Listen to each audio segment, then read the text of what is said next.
Ang presyo ng krudo, hindi problema ng part-time electrician ding si RJ. Ang kanya kasing sasakyan, pinapatakbo ng solar panel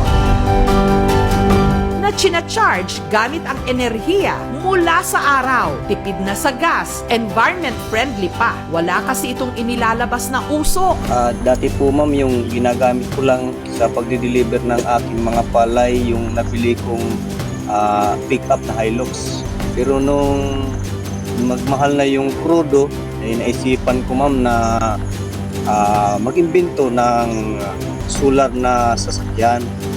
Bukod sa nakakatipid ka sa krudo kasi hindi ka nagagamit, friendly, eco pa siya.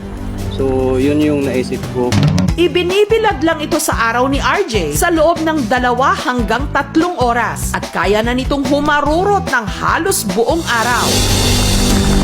Yung maganda dito ma'am kasi na-discover ko na pwede pala siyang mautusan sa pagbibili ng asin doon sa tindahan. Kusa na lang siyang bumibili. Wow!